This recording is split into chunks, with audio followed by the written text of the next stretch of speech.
给你带了果子，是甜的。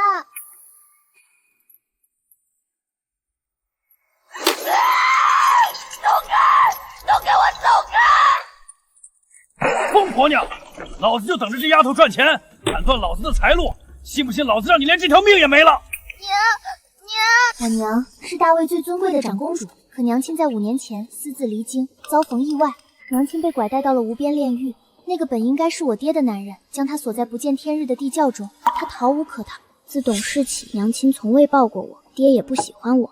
他常说，养了这么多年，吃了老子这么多粮食，等你10岁，老子就发财了。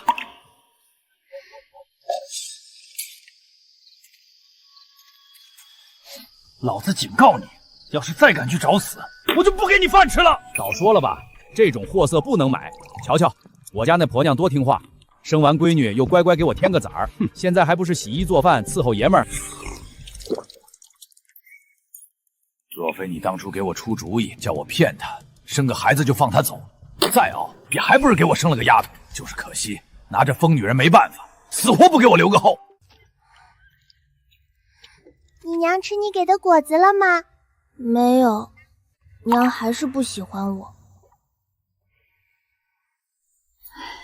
丫头，娘教你们认字，跟着娘念“人”，做人的人。娘，爹跟王婆子谈好了，等我10岁就把我送去山沟里的老光棍换头牛。识字有什么用？阿平，娘护不住你，护不住你啊！但你要记住，哪怕是清醒着痛死，也好过当个畜生永远麻木。你得知道，你是个人。其实那时的我，怎么也想不明白阿平娘的话。阿平是阿平，我是我，我就是个连名字都没有的野丫头，为什么会不知道自己是谁呢？我只知道阿平有娘疼，而我的娘只想要我的命。但从那天开始，阿平娘开始教我们识字，跟我们讲述京城的繁华。这时的我发现自己开始讨厌陶庄，讨厌爹，也讨厌我自己。独眼龙，你这丫头模样水灵，隔壁村老张头的傻儿子正缺个童养媳，2两银子。行，早点把这赔钱货弄走，老子再去买个听话的回来生儿子。爹要把我卖给傻子当童养媳。阿平娘说，只要清醒着就不能当畜生，我不当畜生。我帮你回家好吗？阿平今晚就会跟他娘离开。我摘果子时发现了一条小路。娘，你断了腿，我带不走你，但我可以帮你。京城，去京城找大魏皇太后，告诉她长宁没死，长宁在陶庄，血书在，你在，血书丢，你死。我记住了。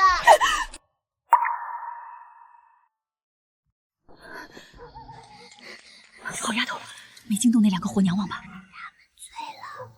走，今晚就算被乱棍打死在野地里，也绝不回头。1个月，风餐露宿，鞋子磨破了，脚上全是血。我不觉得疼。终于，我们到了京城。求青天大老爷发兵，求大老爷救救我娘！我娘被人打断了腿，关在深山的地窖里，求求你们出人救救她！哪来的小叫花子，臭气熏天的，敢跑来京兆尹衙门撒野？你当这是石州婆啊？滚滚滚！大爷，我说的都是真的，我娘要被打死了，求您痛传一声，求您了！你快走吧，每天来这儿告状的刁民多了去了，你算哪位？还发兵？我看你想挨打！我要见大官，大魏有王法，凭什么不管我娘？哼！不是不管，是轮不到你一个小姑娘在这闹。走走走，别挡着门口。废物，全都是一群饭桶！国公爷息怒，下官已经派了3部暗探，把江南翻了个底朝天，实在是找不到长宁公主的踪迹啊！7年了，太后娘娘因为长宁的失踪，眼睛都快哭瞎了。长宁金枝玉叶，若真落入歹人手中，这7年她该受多大的罪？找！就算把大魏的肚皮掘地3尺，也要把长宁给我找回来！活要见人，死要见尸！何人在外敲登闻鼓？衙门重地，岂是你撒野的地方？轰出去！我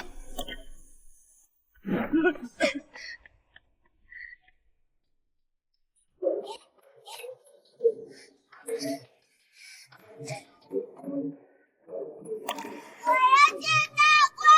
我要报案！找死！老子成全你！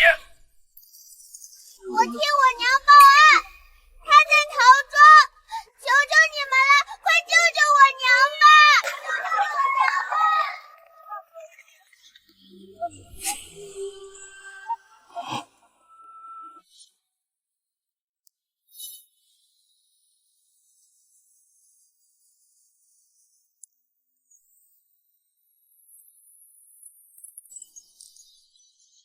公主？不对，公主都20多了，这小孩怎会和公主如此像？求官爷救救我娘！你说谁？你娘是谁？我娘，求求你救救她！官爷爷，我可以死，但是我娘不能死。我答应我娘了，我要救她出来。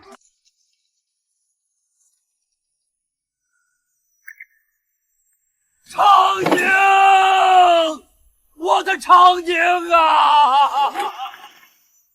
来人，封锁全城，备马！老夫要进宫面见太后，点齐兵马，踏平曹庄。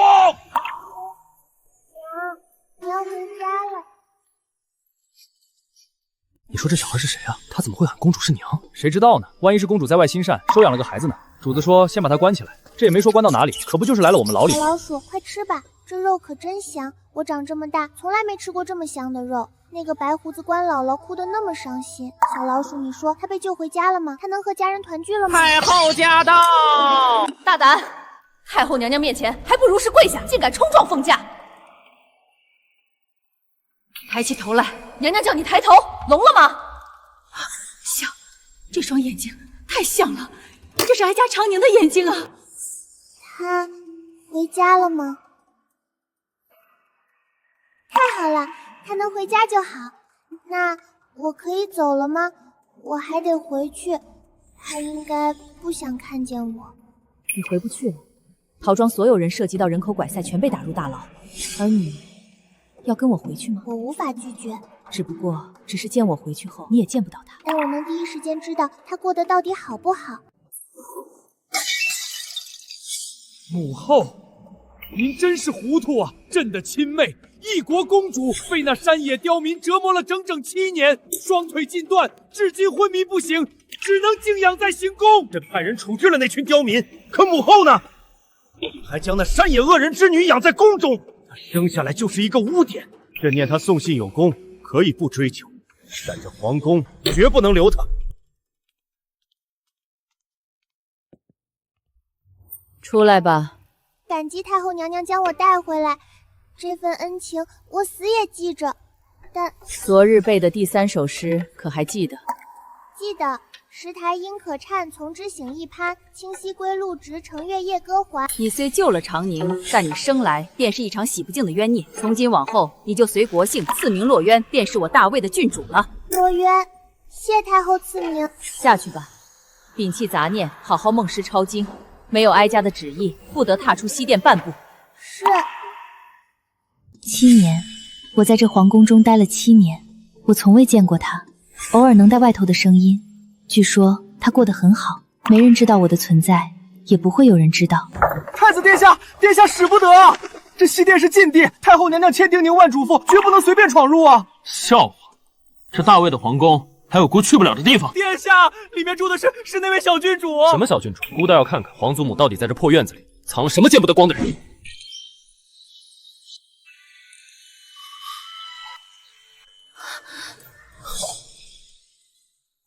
躲什么？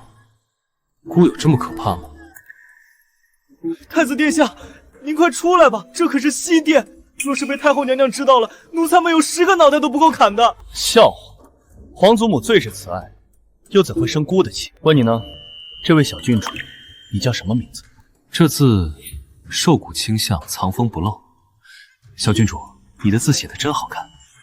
父皇老嫌弃姑的字像狗爬，不如你来教教姑。郡主，这位是太子殿下，您得行礼。洛渊，见过太子殿下。起来吧，不必多礼。小郡主，下次再会。这个就当是见面礼了。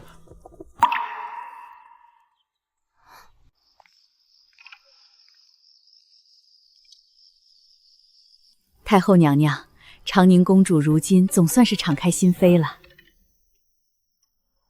2月16大婚，这可是大喜事儿啊！也不枉魏侍郎苦等这么多年，一番情深，到底是有情人终成眷属了。是啊，这世上再大的苦和难，时日一久也总会过去的。长宁这半条命总算是捡回来了。民间都在传呐，说长宁公主心怀大义，为国祈福10年，魏大人苦守病榻，简直是天作之合，举国欢庆。娘娘，公主大婚可还有需要奴婢准备的？去库房把哀家那套赤金蕾丝点翠的头面拿出来，哀家的长宁要风风光光的出嫁。许国欢喜，真好，只要他好，我就是一辈子的冤孽也值得了。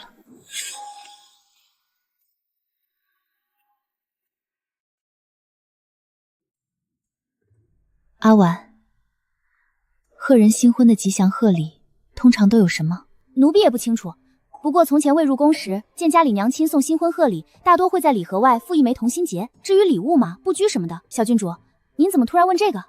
随口问问罢了。郡主早些歇息吧，奴婢先退下了。那位魏侍郎定是世上极好的男子，娘，祝你安乐幸福，愿你永远不要想起那段过去，永远不知道还有我的存在。太后有旨，今日让郡主去玉佛殿烧祝道经，手脚麻利些，烧完立刻不许乱跑。是，落约遵命。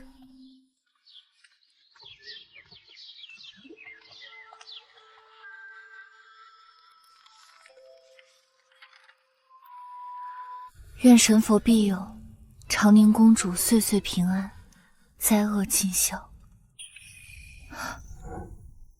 小郡主，姑可是打听到了，你叫沈洛渊是吧？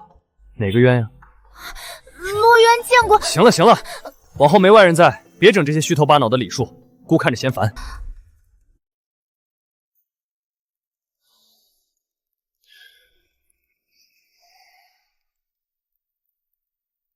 哎，姑听说你是皇祖母从宫外带回来的。皇祖母把你养在身边这么多年，姑居然现在才知道。姑今日是陪姑姑回宫的，姑姑马上要成婚了。说起来，姑也有许久没见过姑姑了。自从她礼佛回京，身子一直不好，还一直不愿回宫。如今要出嫁了，怎么说也要来拜见皇祖母和父皇。对了，你还没回答姑呢，所以是哪个冤？冤孽的冤。小郡主，姑告诉你，冤同婉分化而来，婉之可言，婉比鸣鸠，汉飞戾天。你当做那展翅在天上的鸟儿，自由翱翔，而不是困在这破地方的冤孽，懂吗？怎么，觉得姑长得太好看了，不敢看了？洛渊告退。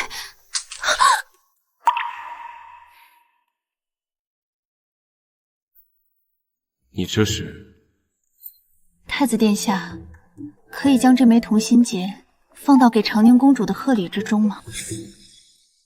行，姑替姑姑谢谢你了，小郡主。如此，便多谢太子殿下。郡主，喝口热汤吧。今日太后娘娘让您去玉佛殿诵了一整天的经，连口水都没让您喝上一口。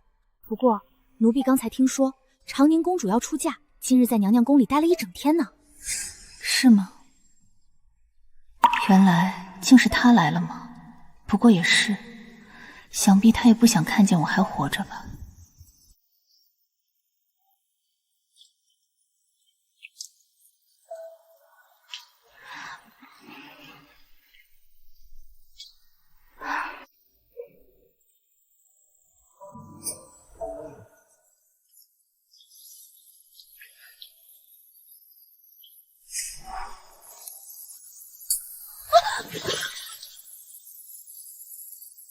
太子殿下，您怎么？怎么，姑这副落汤鸡的模样很好笑吗？夜深路重，殿下怎会冒雨来此？明日长宁公主大婚，姑奉父皇之命要送贺礼，姑想请你帮个忙，替姑写一封祝词，代赠长宁公主。我替她写祝词？殿下，这太荒谬了。姑的字像狗爬，拿不出手；满朝文武的字又太俗气，姑就瞧着你的字顺眼。怎么，你不愿意？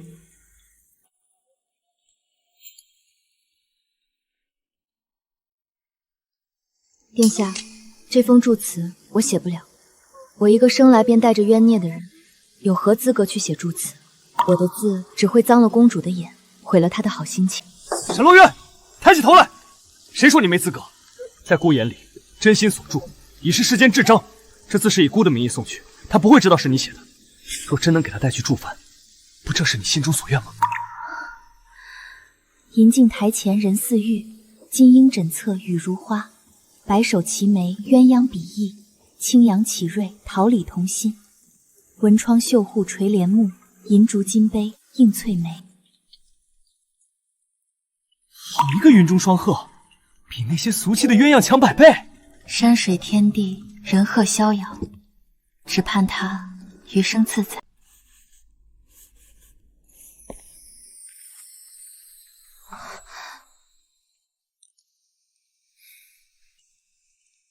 送你的谢礼，多谢你替姑写那封祝词。那幅画姑姑很喜欢，她还特意让人裱了起来，挂在了书房正壁。好，殿下，您挡着我的光了。喂，姑亲手，姑送你的簪子你怎么不戴？戴上给姑看看，好不好？多谢殿下的好意，我收下了。只是我素日不出门，从不佩戴钗环。殿下，你干什么？甚美，甚美。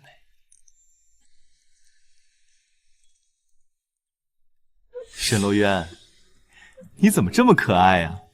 你无赖！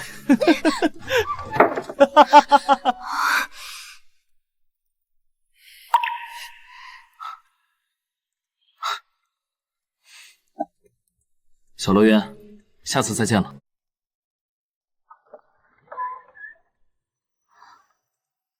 我的心为什么跳得这么快？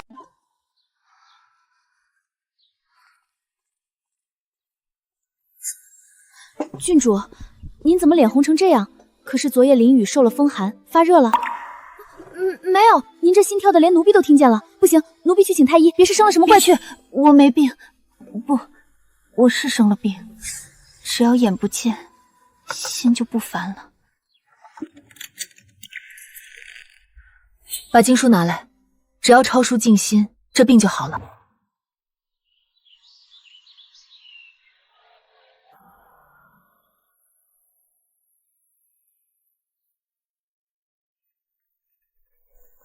小洛渊，别抄了，看姑给你带了什么？这是京城一品斋新出的春水杨花糕，排了半条街才买到的，你快尝尝，好不好吃？不理姑？行，姑明日再来。小洛渊，这是姑在桃坊里看见的，你瞧瞧，这小桃人低着头不吭声的受气包模样，是不是跟你一模一样？你说可不可爱？小洛渊，桃花开了，这是今春姑在御花园最高的那棵树上折下的，开的最好的一枝，你拿来插瓶，配你这冷冰冰的屋子正好。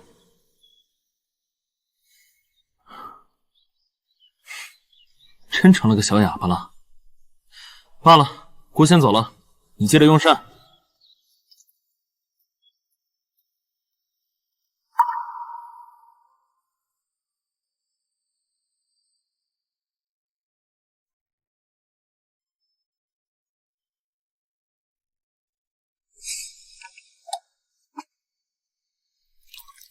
沈燕，你以后别再来了，我不想见你。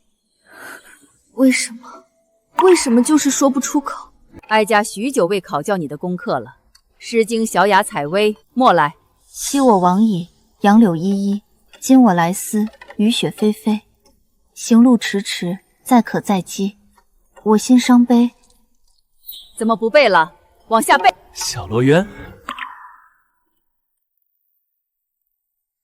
星夜，星夜，洛渊啊，你是哀家从那深山泥潭里亲手带回宫中的，你的性子，哀家最了解。下去吧，哀家相信你会想明白。洛渊，告退。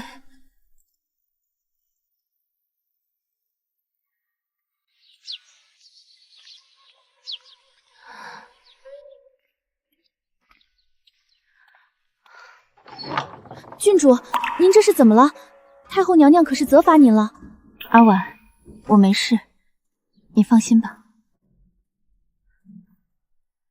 阿婉，去把院门落锁，从里面死死锁住。郡主，您这是做什？锁上。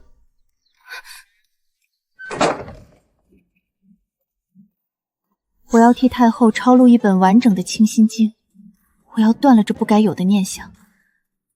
我能做到的，我一定能做到。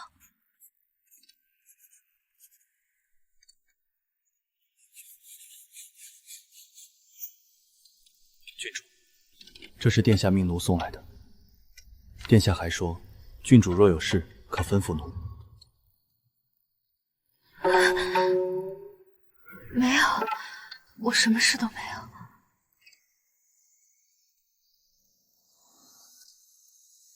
不能看，沈罗约，你个贱命，你不能看！烧了他，烧了他，你就能活命。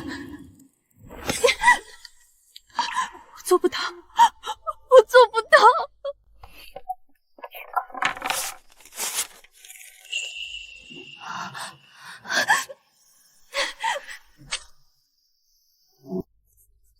太后有旨，今日让郡主去玉佛殿烧祝祷经，手脚麻利些，烧完立刻回来，不许乱跑。是，洛云送命。太后娘娘，这是最后100遍清心经，洛渊抄完了。字越发稳重了。这大半年你闭门不出，连哀家这儿都越少来，心可是彻底静了。洛渊生来戴罪，只愿在佛前忏悔，不敢生出半分妄念。过几日，皇上要带各宫去西山行宫避暑，你也随哀家一同去吧。太后娘娘，洛渊身份昂卓，怎配去行宫惊扰圣驾？洛渊愿留在宫中，继续为大卫祈福。哀家带你回宫，并非叫你一世躲藏，像个见不得光的老鼠不敢见人。你是哀家身边的人，只安守本分，又惧怕什么？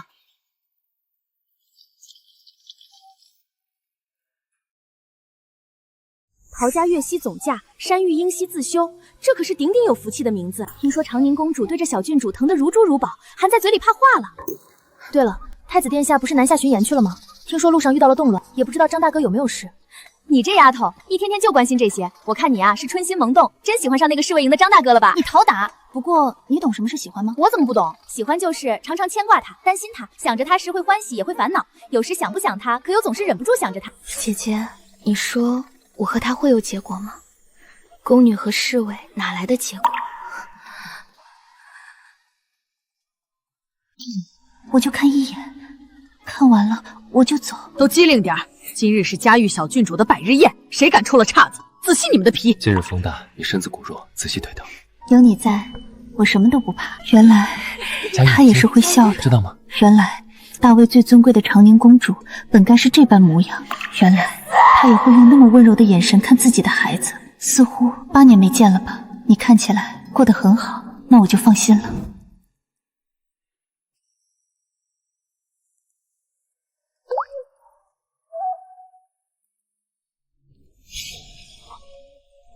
冷吗？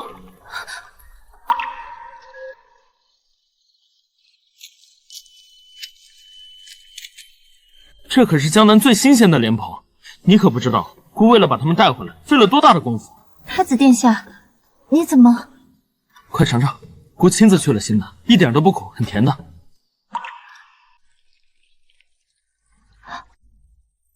甜吗？甜。沈燕，你的伤好了吗？好了。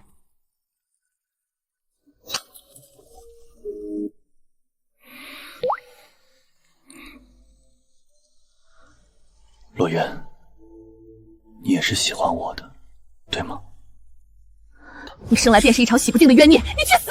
洛渊生来戴罪，不敢生出半分妄念。洛渊，不，是我一放纵了。洛渊是失态，冲撞了殿下，洛渊告退。洛渊，抱歉，是我一时动情，但我沈燕发誓，绝非刻意轻薄于你。我沈燕自小活得随性，虽为太子，但父皇母后惯来对我包容。我自认这世上从无做不到的事，只要有心。你或许不知，我对你是一见钟情，此生唯一心动。别说了，我不配。我只要你心中有我。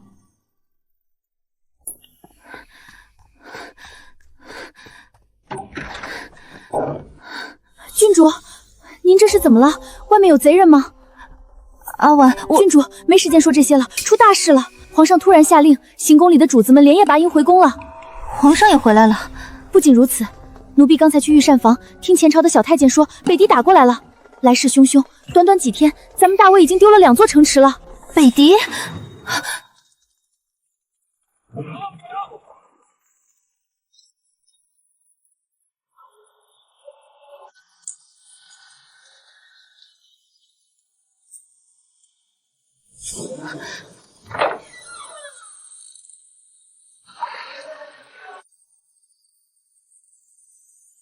殿下，洛渊，抱歉，出什么事了？北狄大举进犯，舅父在边境抗敌，中了敌手的毒箭，生死不明。殿下，父皇信奉长生道，怕打仗，竟派使臣去北狄求和。可我大魏的骨气，怎能靠求和换来？我是大魏的太子，大魏的江山百姓，我必须去守。殿下，去做你想做的事吧。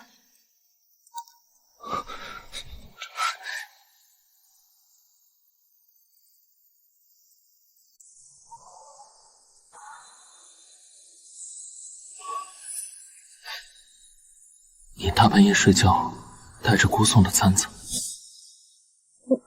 我忘了摘。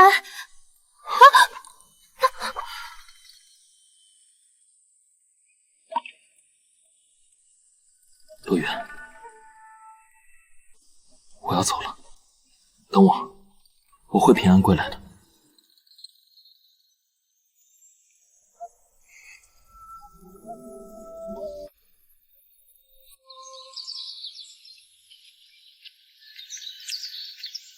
皇帝震怒，将整个东宫翻了个底滔天。谁能想到，堂堂大魏储君竟敢违抗圣旨，私自带兵离京。太子殿下心怀天下，是将星之才。可他是我大魏的太子，3个月了，前线没有一丝消息传来。若燕儿有个3长2短，我大魏的脊梁就彻底断了。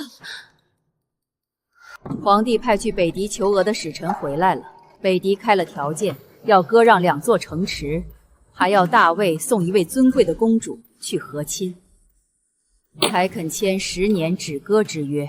你不是在意燕儿吗？她如今在前线生死未卜，只要你去了北狄，这场仗就能停下，燕儿就能活命，大魏的江山就能保全。你去不去？洛渊，领旨谢恩。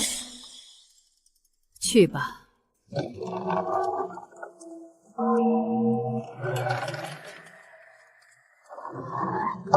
都退下。是。沈洛渊，太后说你是个懂规矩的，朕问你，你可愿去北狄和亲？回陛下，我愿意。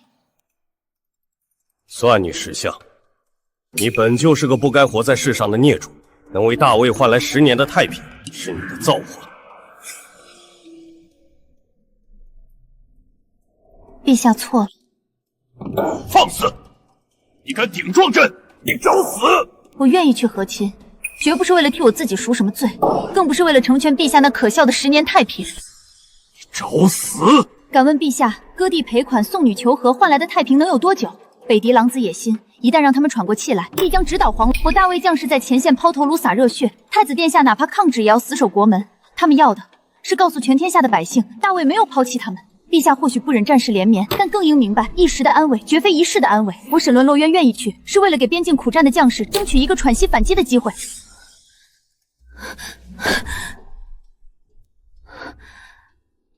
渊同晚分化而来，晚笔明就，汉飞立天。我沈洛渊生来困顿，这一生我也要为自己、为大魏飞一次。太后娘娘，洛渊明日便要启程去北狄，特来拜别，谢娘娘8年收容教导之恩，才会有今日的沈洛渊。去吧。这位可是即将赴北狄和亲的荣安公主，身为大魏之臣，卿在此替大魏臣民同公主道谢。此去山高路远，北狄苦寒，还望公主抬起头来，你看着似有些眼熟。哦，佳玉乖，不哭不哭。臣妹不敢惊扰小公主，先行告退。此生应当不会再见了，娘珍重。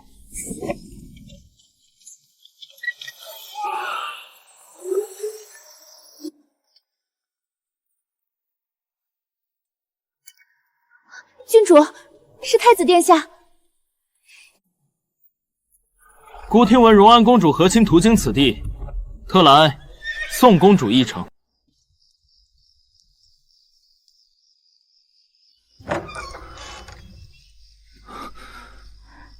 你还是来了。姑能不来吗？听到父皇要拿你去换那狗屁10年太平，姑恨不得踏平那金轮殿。洛渊，姑都安排好了。阿七会带你从密道离开，护你周全。姑去会会那帮北狄蛮子。我不走。你疯了！你听姑的，即便你去和亲，北狄狼子野心也绝对不会听真的。但是去送死，正因如此，我更要去。北狄要求深入腹地和谈，定有阴谋，只有我进去，才能摸清他们的王帐所在。大卫的将士在前线流血，我亦是大卫的臣民，更何况我爱的人是大卫的储君，所以是为国，亦是为你。沈燕，我喜欢你，很喜欢，很喜欢。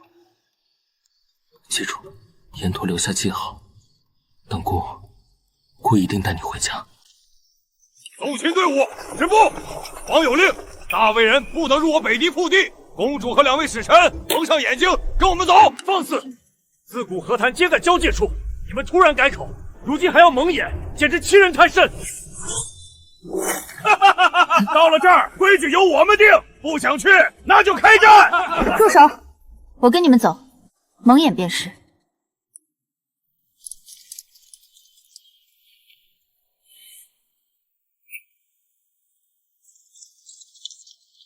沈燕，我把命交给你，你一定要来。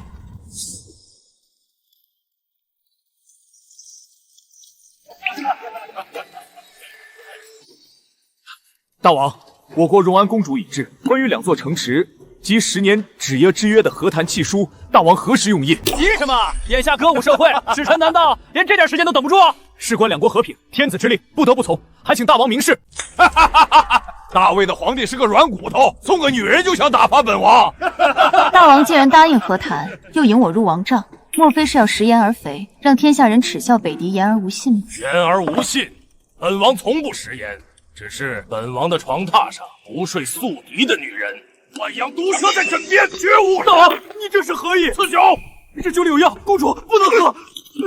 喝不喝由不得你们。北狄王，你连一个和亲公主都容不下，只敢下药暗算。原来北狄的勇士都是这般做派。你今日杀我大卫提旗，必将踏平你这王朝。踏平本王，今夜本王就拿你祭旗。明日一早，带着你跨过乌渊河，直到大魏都城，跪下去，绑上祭台，杀大魏公主，祭旗出征。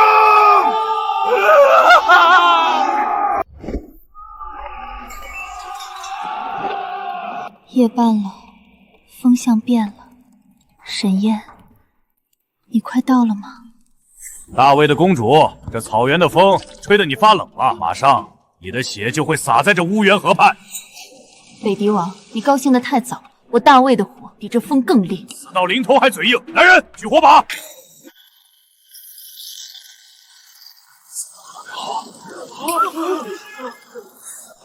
大王，不好了！魏军奇袭我们王帐后方，粮草，我们的粮草被烧了大半了！你说什么？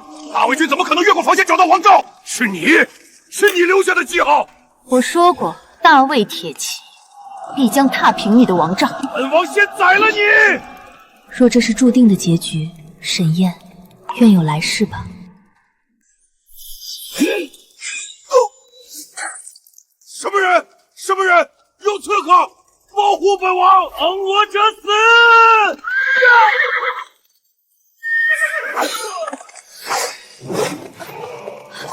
阿七，怎么是你？殿下呢？殿下带主力奇袭粮草营，今夜誓要生擒北狄王。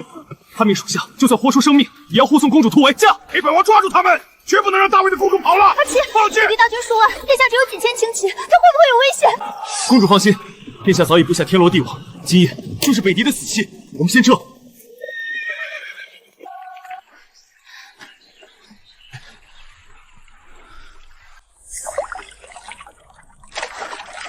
公主，方才属下看到后方天际燃起了红色的信号烟火，殿下赢了！殿下赢了！赢了！是，殿下定已将北狄王枭首，北狄大势已去，大魏夺回失守的2座城池，等战事彻底平息，我们就可以一起回京。不认定一个人，就是一辈子，本就是个不该活在世上的孽种。这是你该赎罪的时候了。回京，回那个没有名字、只有冤孽的牢笼吗？公主说什么？没什么。阿七，我累了，前面若有驿站，我们去歇歇脚。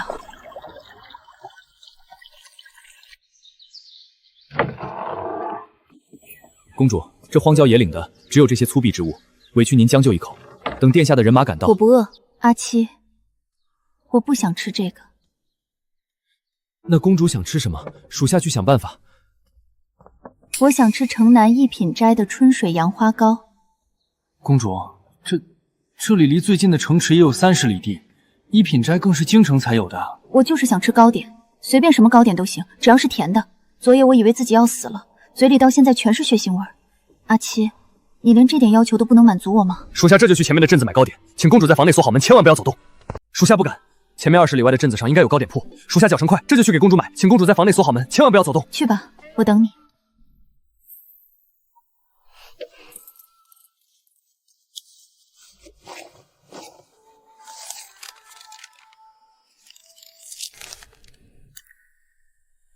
沈燕，你的大魏江山保住了，你的太子之位稳了。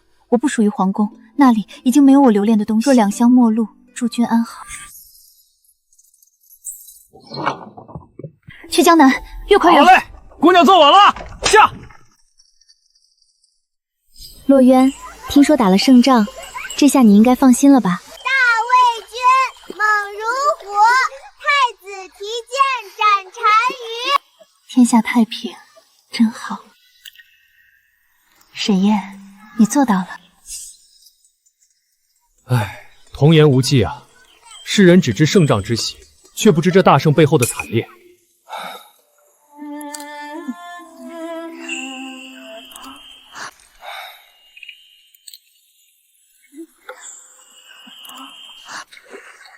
书生哥哥，你叹什么气呀？难道打胜仗不好吗？胜仗自然是好，只可惜天妒英才，红颜薄顾啊！你们唱的那位荣安公主，早就死在北狄的祭台上了，连个全尸都没留下。啊！公主死了，那太子殿下呢？更惨的就是太子殿下呀！太子少年英雄，为了夺回2城身先士卒，谁知竟被混在百姓中的北狄奸细暗算，中了一把淬了剧毒的弯刀。中毒了？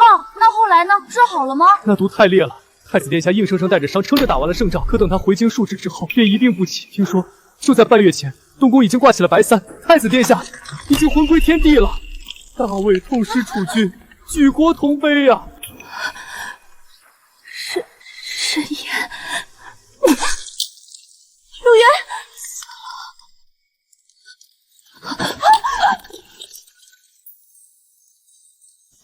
小洛渊，和我一起去江南采莲，可好？好，我跟你去。沈燕，你去哪儿我都跟着你。沈燕，别走，不要丢下我！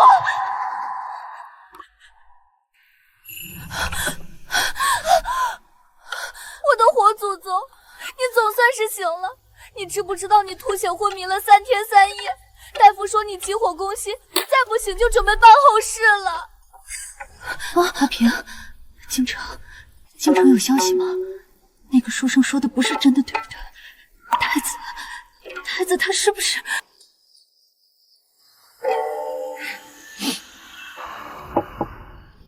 洛渊，你认命吧，街坊四邻都传遍了，京城800里加急发的国丧必告，太子殿下在北狄中了剧毒，熬了半年，终究是没挺过去。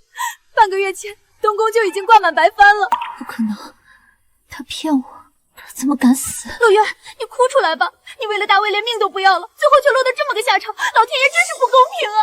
洛渊，外面下雨了，你要去哪儿？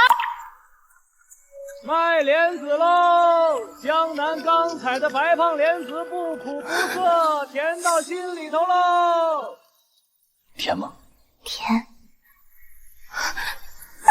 燕，我后悔了，我应该回京城的，哪怕是死在那个牢笼里，我也该见你最后一面。你既不在了，我这生来一场冤孽的命，还留着做什么？怎么这般不听话？下雨了也不知撑伞。沈燕，是你吗？我不是在做梦吧？傻瓜，我答应过你，一定会带你回家，我绝不食言。沈燕，我想你了，我真的好想你。他们说你死了，我以为我再也见不到你了。不会罗院的，大魏的太子已经死在北狄了，所以我们成婚，可好？我愿意，我愿意。好。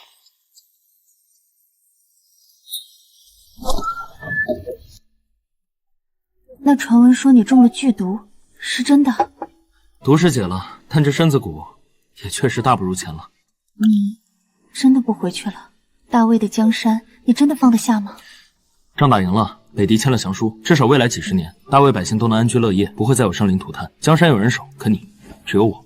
我离京那日，御书房可是掀了翻天覆地的风浪的。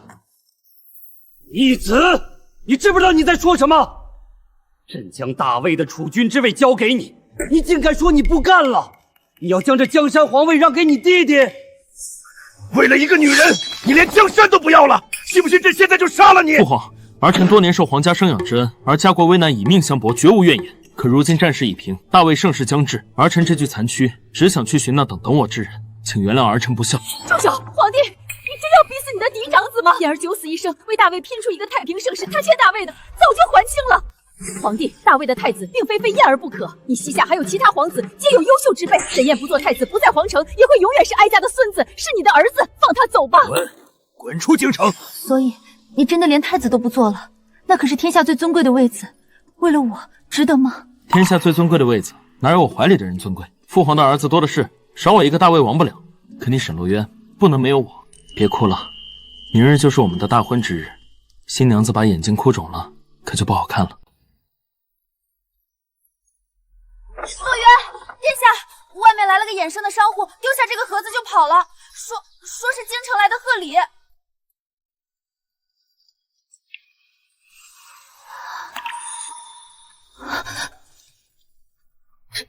这是父皇的笔记。他竟然会给我送喜服？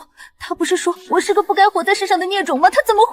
父皇脾气倔，大半辈子都在为了大魏江山算颜面，看重其实，在御书房那番破釜沉舟的话，早就震碎了他的固执。这句我儿，是他作为一个父亲，给大魏的荣安公主，也是给他的儿媳最后的和解与成全。沈燕，我终于不是一个人了。傻瓜，你从来都不是一个人。洛渊，你还记得吗？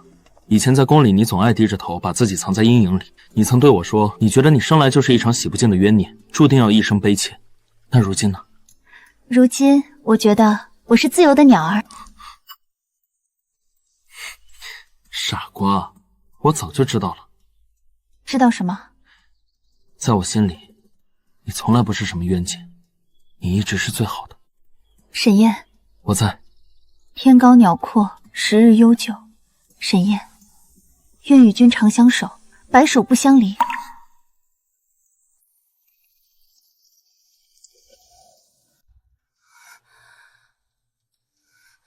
不，别叫我，别碰我！娘亲，我给你带了果子，是甜的。娘亲。长娘，没事了，我在，只是噩梦而已。娘亲，你怎么了？是不是有大怪兽？佳玉保护娘亲。不行，我好怕，我又梦见那个地窖了。那个孩子一直看着我，为什么这么多年了，这梦魇就是不肯放过我？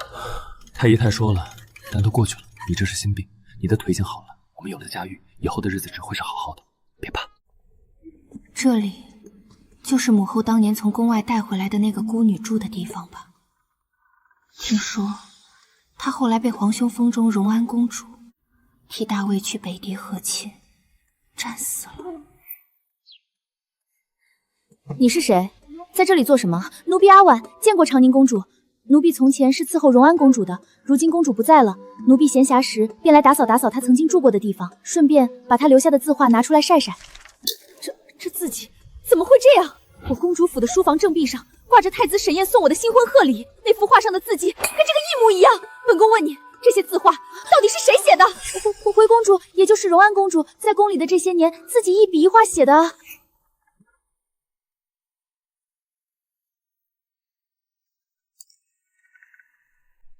是他画的，竟然是他！那沈燕送我的画，难道……长宁公主，小郡主虽然生前没什么名分，但她是个极好的人。太子殿下常来西殿看她，她的画殿下最是喜欢了。小郡主，你逃出宫去吧。奴婢有个表弟在禁军当差，他可以帮你偷逃出去。你去找太子殿下，他一定会护住你的。你去北狄那就是送死啊！阿婉，我不会逃的，这是我的命，也是我唯一能为大魏为他做的事。这些你留着，以后出宫找个好人家，好好照顾自己。那么好的小郡主，才15岁啊，就这么死在北狄了，连块骨头都没带回来。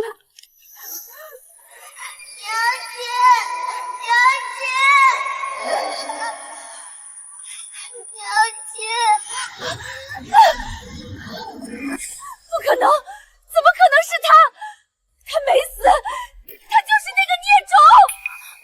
公主，您在说什么？母后，母后，母后！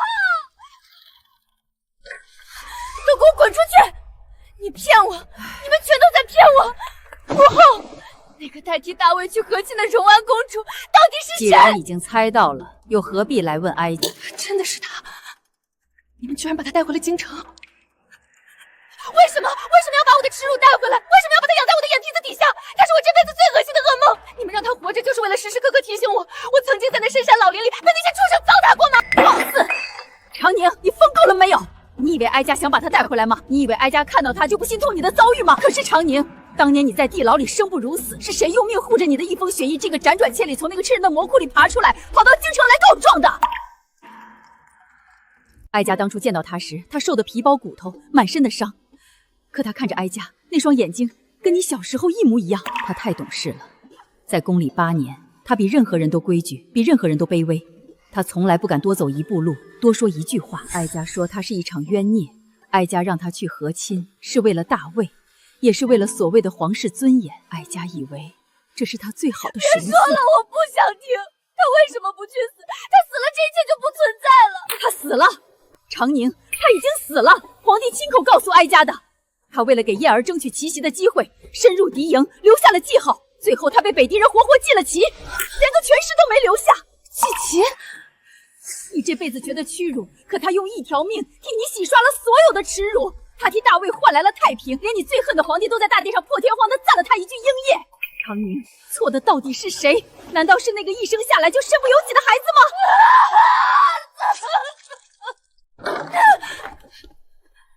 假的，全都是假的！为什么要阴魂不散的缠着我？我才是受害者，我才是！阿宁，我在，阿宁不怕。为了我好痛，好痛！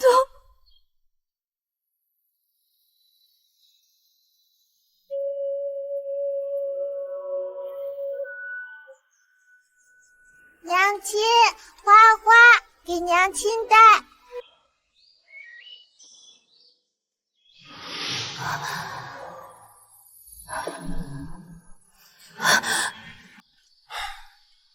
阿宁，开门好不好？你走，别管我，我什么都不想听。我病了，我变成疯子了，我好不了了。你走啊，魏老。阿宁，其实我知道，令你难过的不只是恨，还有你不愿承认的愧，对吗？你别怕，你要记得，我永远伴你身侧。当初会过去，如今也会过去，总有一日你会愿意坦然面对自己，给自己一点时间，好吗？我等你。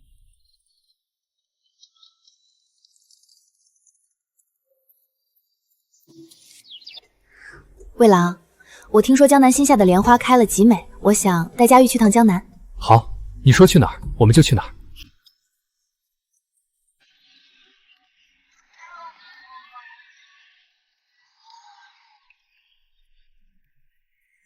佳玉，你看这个喜不喜欢？佳玉，喂，少夫人不见了，快找！你看到我女儿撕碎红裙子，佳玉，我的佳玉！去请县太爷封锁城门。爹爹，娘亲，佳玉，你吓死娘亲了！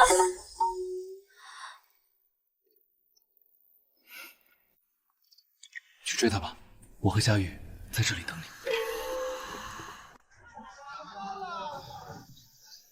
原来他也会有这样肆意柔情的女儿笑，我心底深处竟隐约觉得他应该成长成一个自卑怯懦又小心翼翼的人。这是全镇最甜的，就你嘴甜。可是他没有。这是今日新采的，口感最好。公主，你既不需要原谅我，也不需要接受我，更无需因我受困。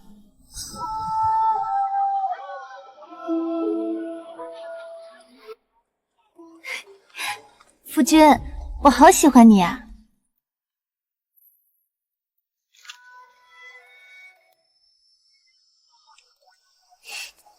娘亲，你怎么哭了呀？